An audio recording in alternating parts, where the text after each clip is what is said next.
Autre chose à présent, la nouvelle loi sur l'exonération de la TVA divise les consommateurs et les entreprises en charge de l'eau et l'électricité au Cameroun. Les consommateurs qui croyaient être exempts de la TVA depuis le 1er février 2019 ont été surpris en recevant leur facture de voies et frais.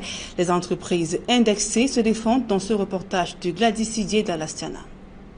La nouvelle loi de finances 2019 prévoit une exonération sur la valeur ajoutée TVA. Elle ne s'applique plus aux consommations des ménages, comprises entre 0 et 220 kW pour l'électricité et 0 à 20 mètres cubes pour l'eau potable. Une loi entrée en vigueur le 1er janvier 2019 et qui fait déjà l'objet de plusieurs contestations.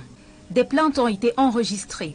Des ménages reçoivent toujours des factures sans exonération de la TVA. Depuis le 1er février, les consommateurs continuent à voir la TVA être inscrite sur leur facture. Facture d'électricité et facture d'eau. Donc il faut consommer plus de 220 kWh pour se voir facturer la TVA dans sa facture d'électricité.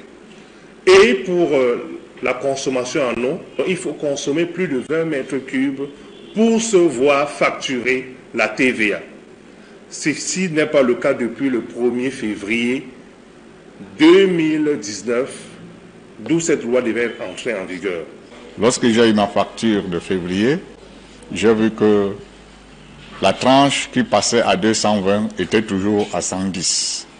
Je suis allé voir le chef d'agence Eneo de l'OPOM. Il m'a dit d'aller faire une requête.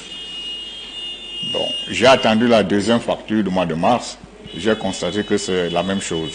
Donc, je me demande maintenant, cet argent que Eneo perçoit, qui n'est plus budgétisé par la loi de finances, où va cet argent? Puisque maintenant, la direction des impôts n'a plus budgétisé cet argent. L'entreprise en charge de la distribution de l'énergie électrique qui a mis à la disposition de ses consommateurs une note d'information dans ses différentes agences explique que l'entrée en vigueur de la nouvelle loi est tributaire d'une révision du système de gestion commerciale. La mise à jour est encore en cours selon l'entreprise qui assure qu'elle mettra en place des mécanismes de compensation une fois la mise à jour de son système de gestion terminée. Concernant la consommation de l'eau, l'entreprise en charge se défend elle aussi. Par voie de communiqué, elle précise que l'exonération ne sera effective qu'à compter des consommations du mois de janvier 2019 qui sont facturées au mois de mars 2019. Ainsi, les factures distribuées au mois de février représentent les consommations du mois de décembre 2018. Consommation due bien avant l'entrée en vigueur de la nouvelle loi de finances le 1er janvier 2019. Les consommateurs qui disent ne pas être satisfaits par les explications apportées par les différentes entreprises devront encore prendre leur mal en patience.